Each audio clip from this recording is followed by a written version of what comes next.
Welcome back, everyone! My name is Jesse, and today, well, you may be wondering, Jesse, what are you doing? There's no cinematic to talk about, there's no analysis. Where's your guest host? Where's the podcast? Where's the lore video? This is none of those things. This is something, potentially, the start of something very new and very exciting. Or, you'll never see it happen again. You guys will decide at the end of this. I'll decide, one of us will decide. I haven't decided who is going to decide, but this may be a thing. And if it is a thing, Lost Codex Legends? Does that sound, how does that sound? That sounds pretty good, right? Right? I like it. Doesn't matter what you think. Today's hot topic that we're going to talk about is actually just that, hot topic.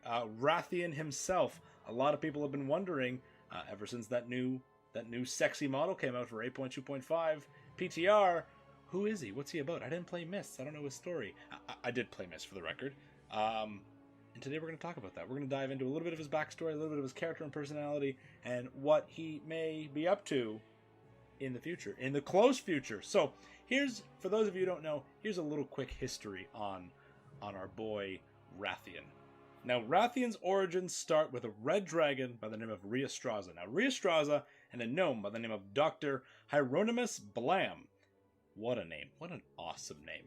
Work together, and they want to free the corruption from the Black Dragonflight, and that's not an easy task. And so they conduct some experiments. We find out that Rheastraza, before we realize that she's a dragon, has a black dragon captive, kind of forcing her to lay eggs. Kind of dark, a little bit of a darker start there.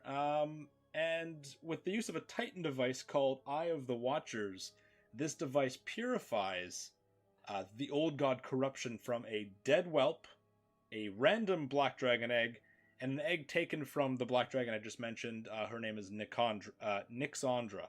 Now, Nyxandra, hope I'm pronouncing that right, is a sister to Onyxia. And together, it's not explained how, but this device purifies both eggs and the dead whelp, and that forms into a purified black dragon egg. So already Rathian's got a little bit of a weird start, kind of like a Frankenstein start, but that's okay. That's all right. We're gonna skip ahead. The Black Dragons try to hunt down Rheastraza and the egg. They end up killing Rheastraza. Deathwing himself kills her, but the egg is saved and sent to the Vermilion Sanctuary up in Twilight's Highlands, where the egg is kept for a couple months during Cataclysm. Towards the end of Cataclysm, the egg is stolen, and we learn that it's stolen from Ravenhold rogues. Rogue players, with the help of the Wormrest Accord, are sent to recover the egg from Ravenhold, and you find that the egg has hatched. And this is where we meet Rathian for the first time. Now, most players, if you didn't play a rogue, chances are you didn't get to meet Rathian until Mists of Pandaria. But for those of you who played rogues during Cataclysm, Rathian has a really interesting questline in which you help him rid the world of all other black dragons. He knows that he is a one-of-a-kind situation, so he thinks. He knows that everyone else, that is his siblings, cousins, whatever, they're all corrupted, and so he sends you, an assassin, to start killing all these other black dragons. And Rathian is the only black dragon that he knows of at the end of the questline. Mists of Pandaria comes around, and we meet Rathian up in the Tavern of the Mists, and he's sort of like this secretive, sort of spy master character with some agents all around, and you find out that he's invested in the Alliance and Horde war, but not for profit, not for personal gain. He finds it's a waste, it's a distraction, and it's a threat because the Burning Legion is coming, and we're too busy killing each other to realize that. So he has a goal that he wants to chase. He's kind of vague, but he helps you. Doesn't matter your faction. He helps the Alliance and he helps the Horde. I'm really speeding through Mists of Pandaria here. When the factions land in Landfall in 5.1, he helps both sides.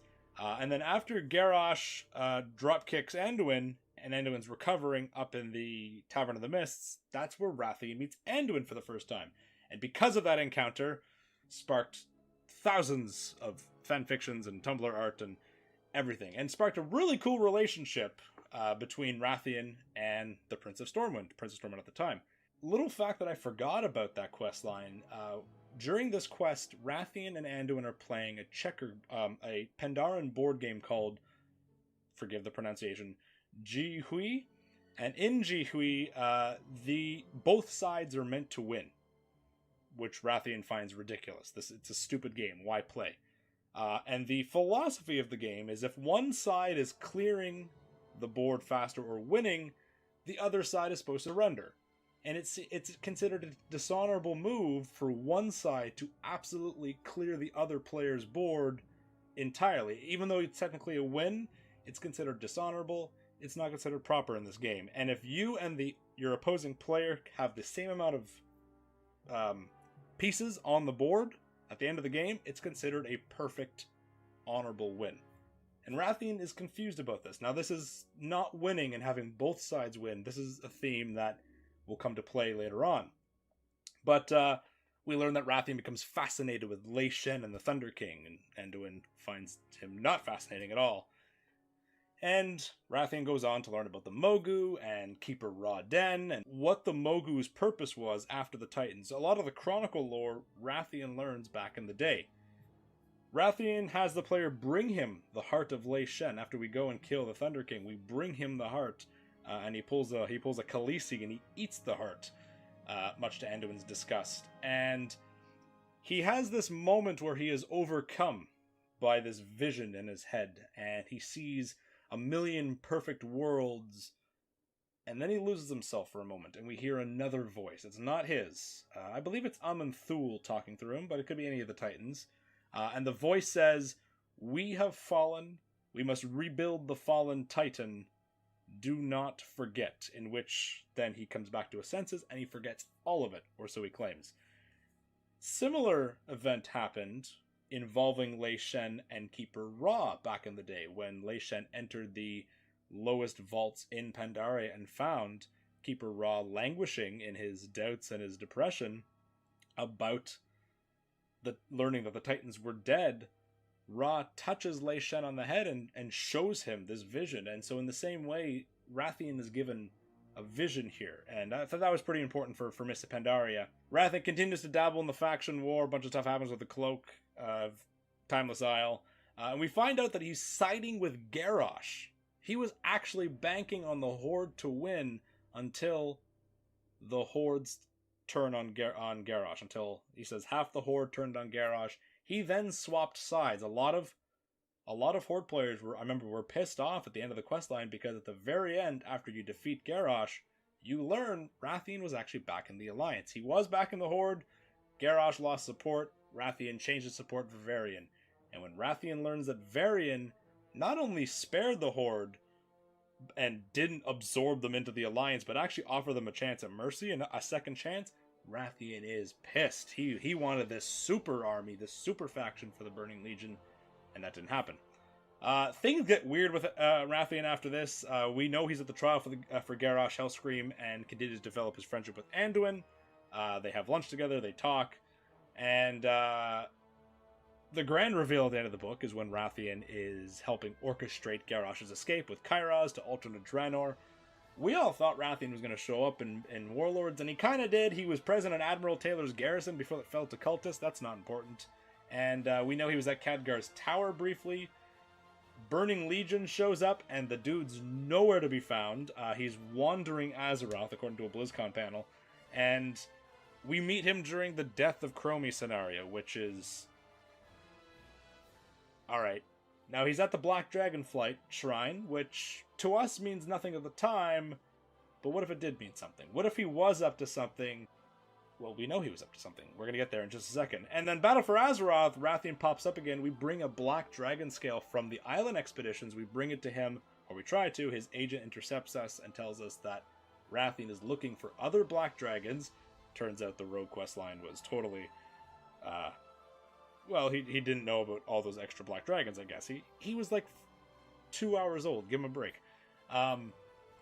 Rathian is looking for other Black Dragons to interrogate to locate the Dragon Isles. The first time the Dragon Isles is ever mentioned in lore, which is important.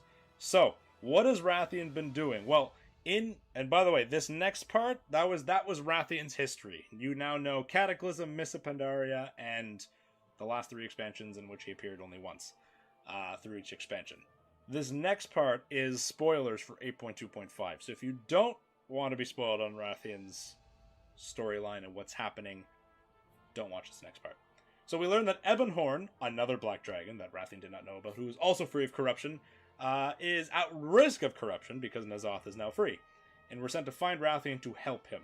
We go to the Tavern in the Mists, the very first place that most players meet Rathian, and we find left and right his lieutenants. And they're waiting. Rathian predicts our arrival, and he leaves us a diary page, or leaves with them a diary page when we read it. And it turns out Rathian has actually been visiting a couple libraries over the last couple years. He's, in this particular diary, he references the Chendralar Library, in which case he's reading about void magic, and specifically N'Zoth's magic, and concludes that maybe N'Zoth's magic can be used against him. He also sort of muses how conflict harms the pursuit of knowledge, references the Horde destroying the library because the Horde doesn't like reading, I guess, and kind of reminiscent of the burning of Alexandria and the vast loss of knowledge in the Dire Maul Chendralar Library. We then, left and right tells us that finding Rathian is going to be difficult, but they do remember Rathian keeping an eye on Blackrock Mountain. So we go there, we find an old god minion corrupting a subject of Rathian, and we learn that he is on his way to the Crypts of Karazhan, or that was his last known location. When we get to the Crypts of Karazhan, or rather before there, we read a journal entry again telling us that he goes back to Pandaria. He enjoyed Pandaria so much that he didn't do Warlords or Legion, he just spent the whole time in Pandaria. And aside from learning a lot from Lorewalker Cho's mentioned, the Lorewalkers are mentioned, he specifically mentions the Shadow Pen, and how, having discovered facing against the dark energy of the Shah, and how they've combated that dark energy of the Shah over the history of the Pandaren. The principles of their techniques are useful to resisting the Whispers. So Rathian is now gathering pieces of information about Old God corruption from all around the world.